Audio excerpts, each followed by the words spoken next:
Hello my dear students, इस video के अंदर हम करने वाले क्लास 9th इंग्लिश का चैप्टर नंबर 2 जो कि है द साउंड ऑफ म्यूज़िक का पार्ट 1 जो कि है Evelyn Glennie listens to sound without hearing it. जो एवरलीन ग्लेनी थी वो एक परक्यूशनिस्ट थी, यानी एक म्यूजिशियन थी। वो इंस्ट्रूमेंट्स वगैरह प्ले करती थी। मेन बात उनकी ये थी, वो बहुत अच्छे म्यूज़िक प्ले करती थी। वो स्टार्टिंग में ऑर्केस्ट्रा में, जो एक ऑर्केस्ट्रा एक ग्रुप होता है म्यूजिशियंस का, जो साथ में एक गाना बनाते हैं, एक थीम बनाते, एक सॉन्ग बनाते हैं, तो उसमें थी। फिर बाद उन्होंने वो छोड़ दिया, वो सोलो मतलब अकेले परफॉर्मेंस करने लग गई अलग अलग जगह जाके, और वर्ल्ड की सबसे फेमस म्यूजिशियंस में से एक वो बनी।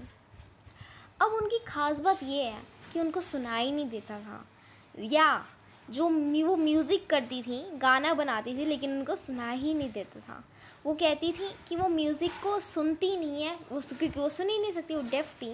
वो म्यूज़िक को फ़ील कर सकती थी, म्यूज़िक के वाइब्रेशंस को फ़ील कर सकती थी।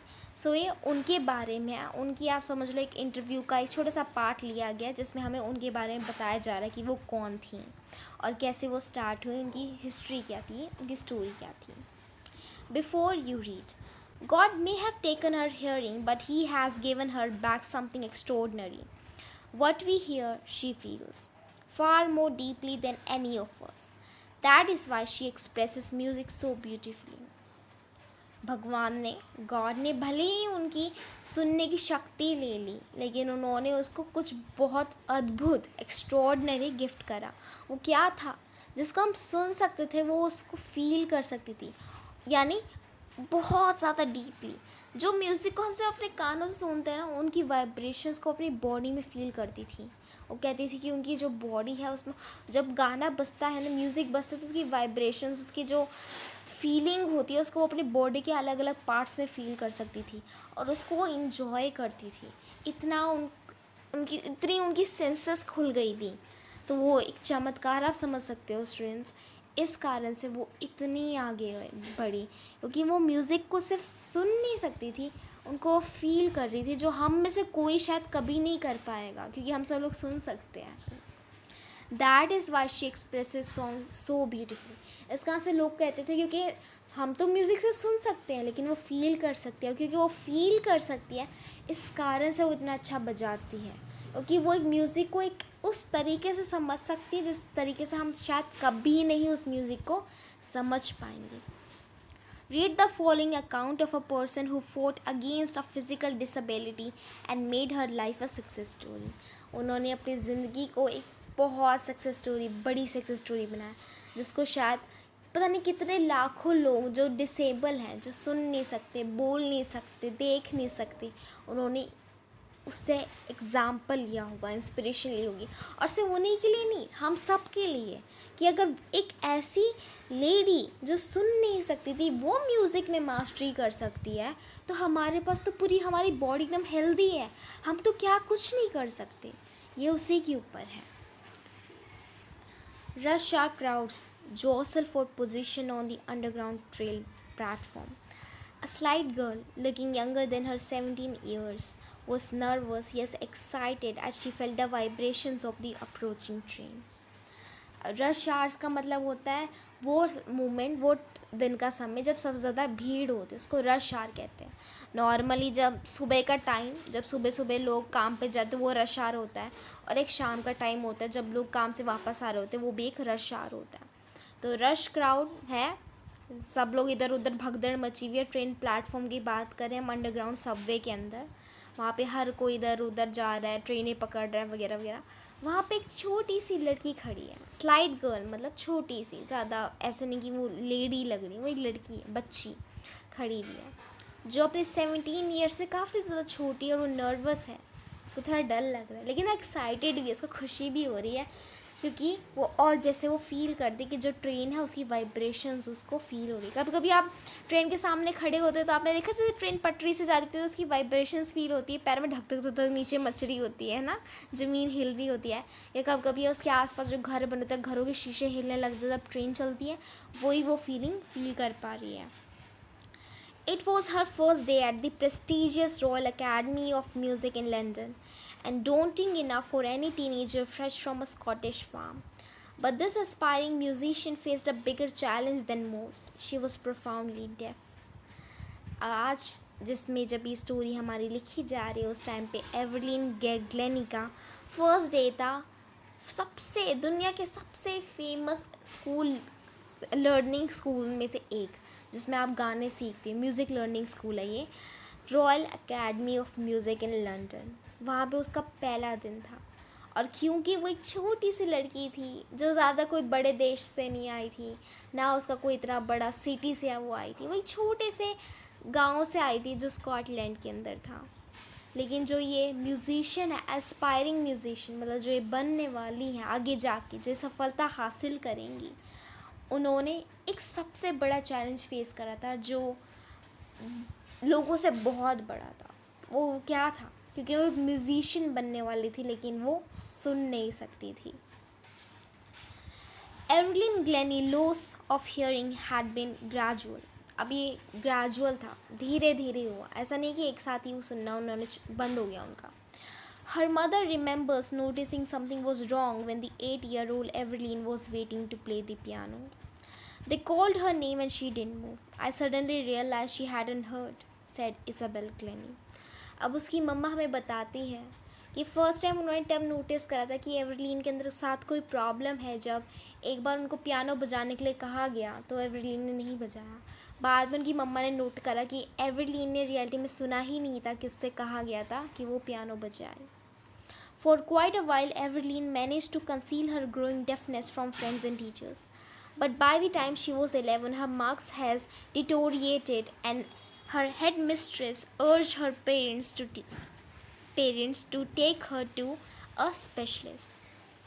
अब जो एवरलिन ने उसने बहुत टाइम तक कोशिश करी अपनी फैमिली से, अपने दोस्तों से छुपाने की कि उसको अब जो सुनना है वो धीरे धीरे करके बंद हो गया है।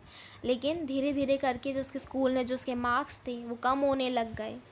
तो तब उसकी जो हेड मिस्ट्रेस थी, यानी स्कूल की जो प्रिंसिपल थी, उन्होंने उसके पेरेंट्स को कहा कि वो एक स्पेशलिस्ट डॉक्टर को दिखाएं।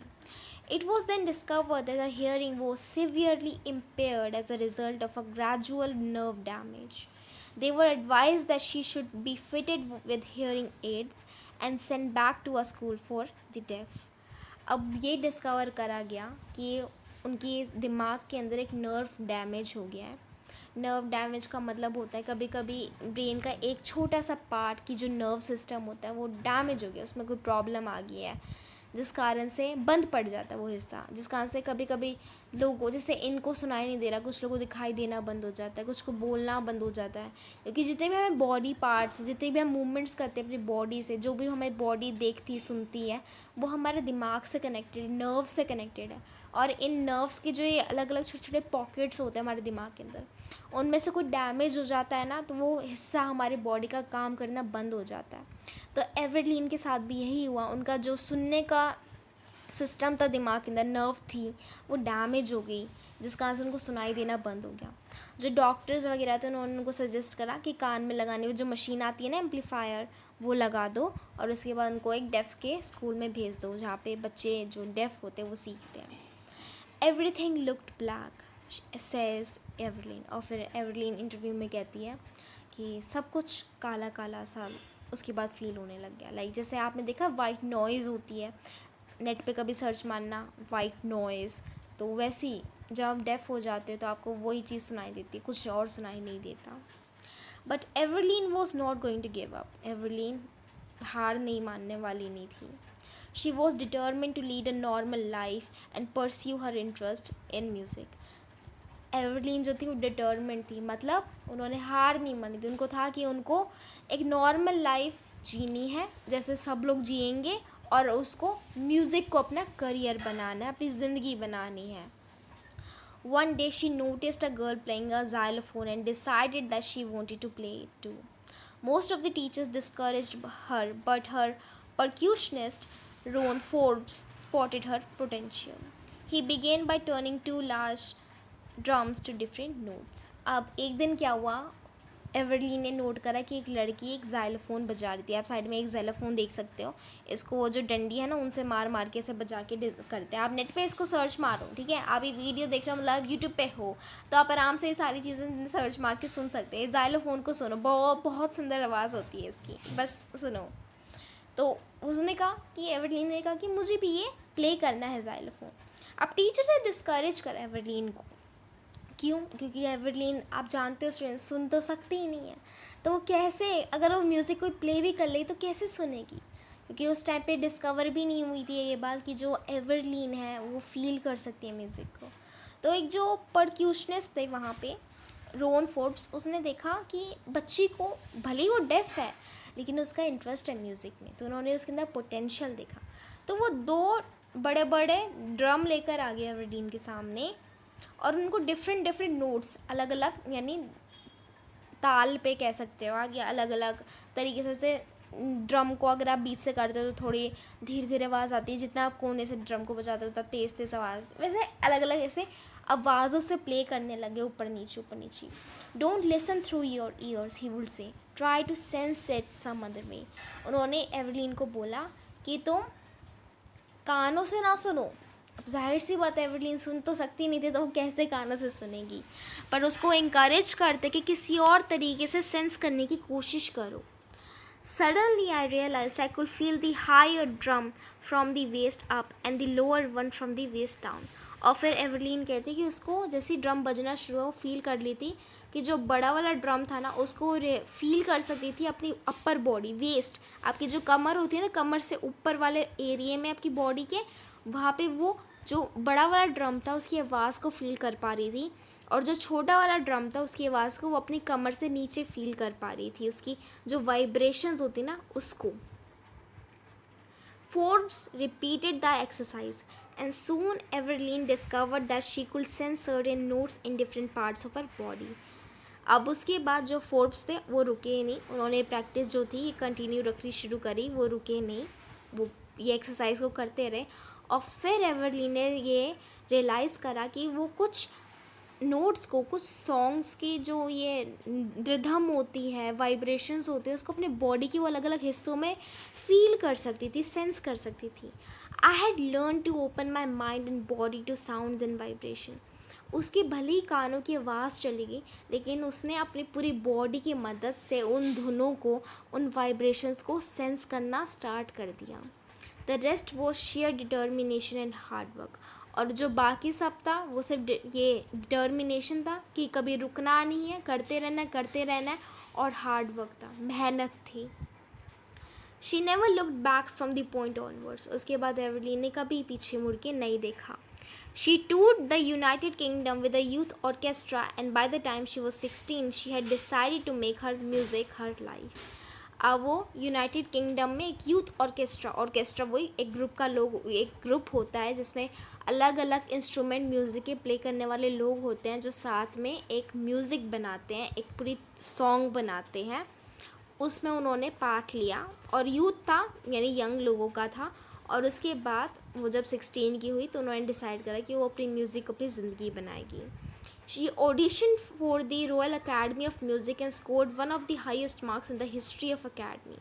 She gradually moved from the orchestral work to solo performances.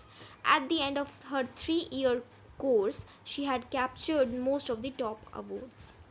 उसके बाद उन्होंने ऑडिशन दिया रॉयल एकेडमी ऑफ म्यूज़िक, जो कि एक इंस्टीट्यूट है म्यूज़िक सिखाने का, और उसमें उन्होंने वो हिस्ट्री में सबसे ज़्यादा टॉप स्कोरों में से एक स्कोर लिया, यानी उनसे ज़्यादा अच्छे, यानी दुनिया के जो सबसे हाईएस्ट मार्क्स उस ऑडिशन के लिए जिसको मिले वो उनमें से एक एवरलीन है।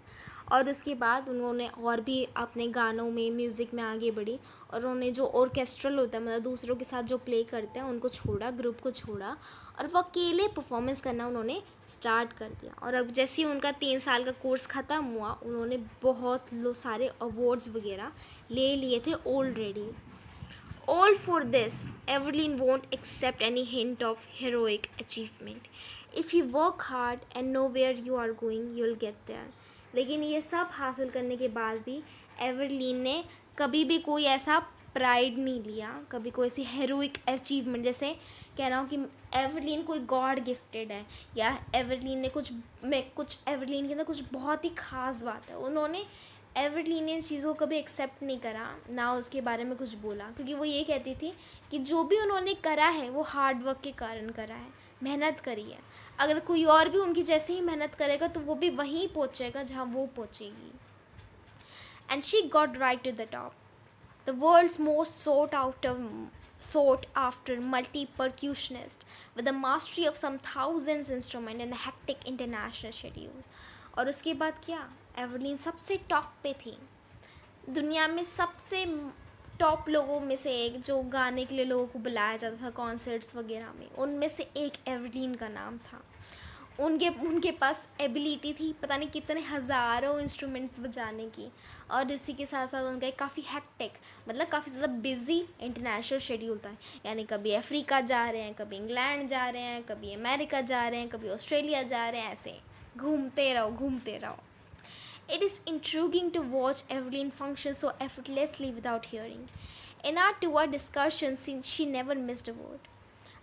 अब ये काफ़ी इंट्रूगिंग है, इंट्रूगिंग का मतलब होता है फैसिनेटिंग, लाइक देखने में मज़ा आता है, क्यूरियोसिटी बढ़ती है ये देखने में कि किस तरीके से एवरलीन बातें करती है, काम करती है बिना सुने। अभी कहते हैं कि इन are 2 hour discussions she never missed word, जैसे कि ये एक इंटरव्यू का एक छोटा सा पार्ट लिया हुआ है जिसको हम पढ़ रहे हैं, तो उसमें ये पूरे 2 घंटे की बातचीत हुई थी एवरलीन के साथ, उसमें उसने एक वर्ड भी मिस नहीं करा जब वो बोल रही थी। Men with bushy beard gives me trouble, she laughed. It is not just watching the lips, it is the whole face, especially the eyes.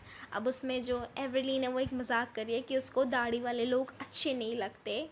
ऐसा नहीं है कि उनको सिर्फ उसके लिप्स अच्छे नहीं लगते, उनको पूरा चेहरा, मतलब आँखें वगैरह, मतलब पूरा का पूरा चेहरा ही उनको, जिनकी दाढ़ियाँ होती हैं उनको अच्छा नहीं लगता एवरलीन को।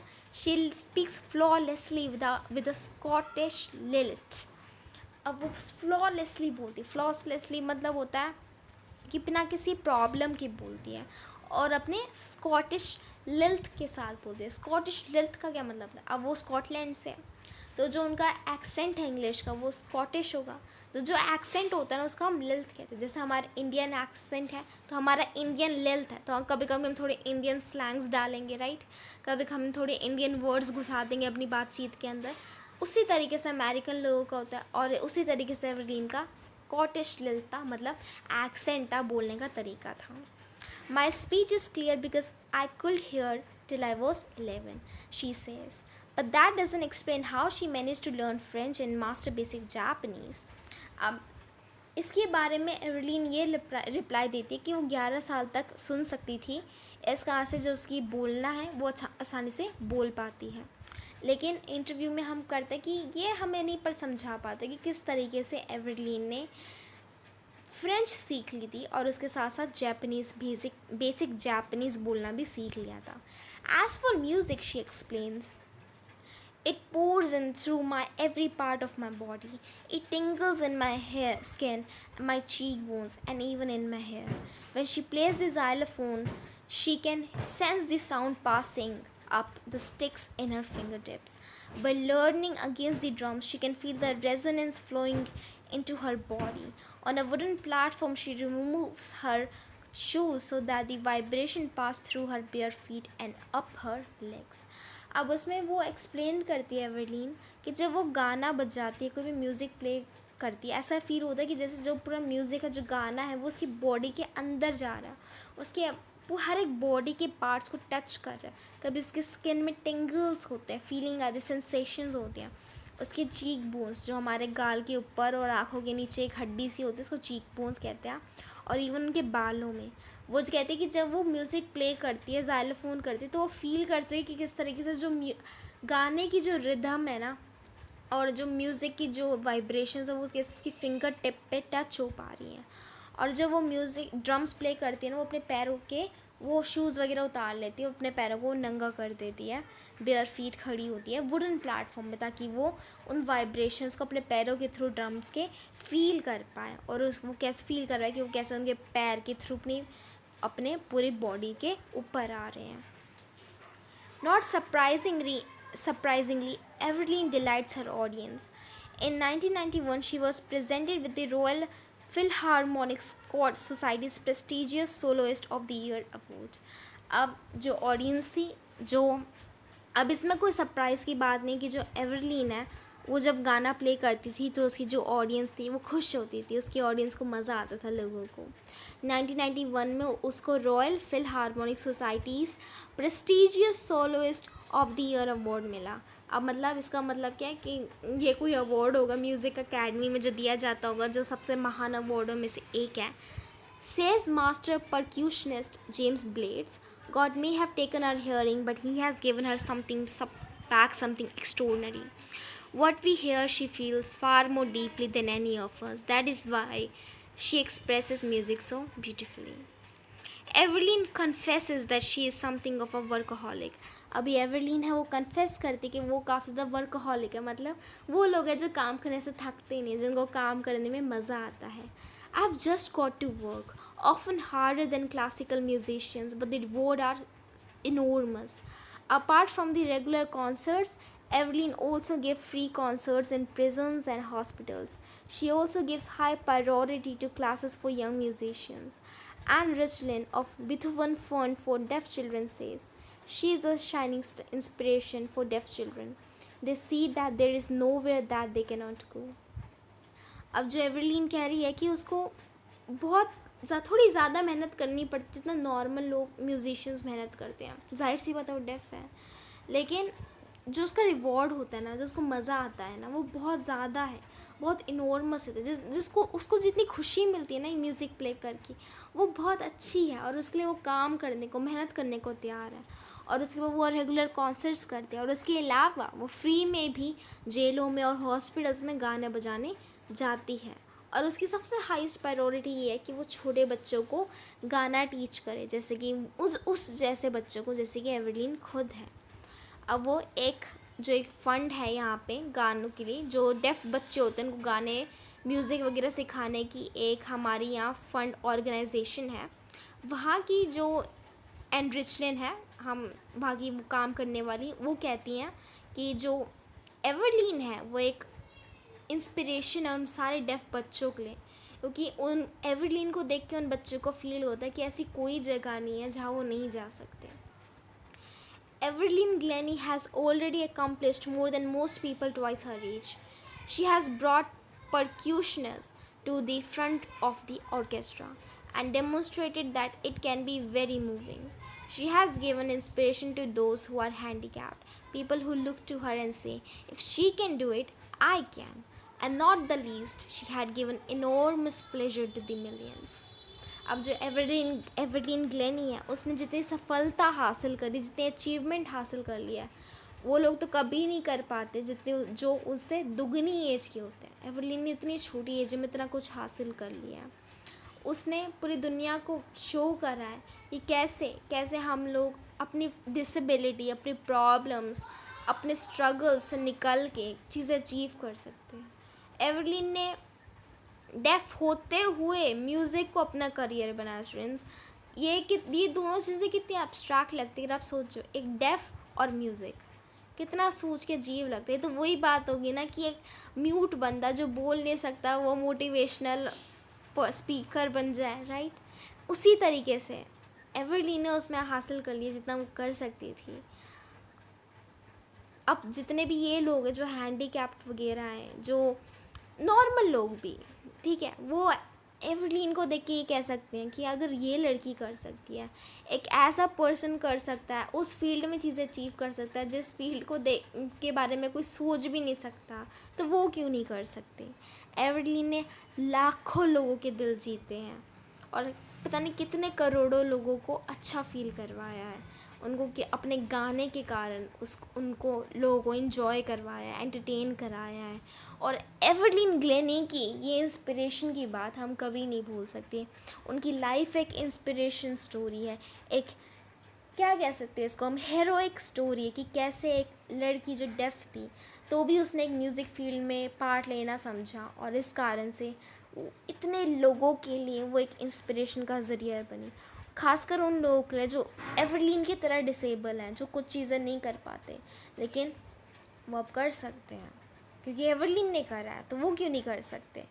सो ये इसी के साथ साथ हमारी ये पूरी की पूरा जो चैप्टर है हमारा कंप्लीट होता है। अगर आप कोई भी प्रॉब्लम है स्टूडेंट्स, आप नीचे कमेंट सेक्शन में मुझे बता सकते हैं। नेक्स्ट वीडियो के अंदर हम इसका सेकंड पार्ट करेंगे और फिर उससे नेक्स्ट में हम इसके जो पोएम है वो करेंगे। So thank you students.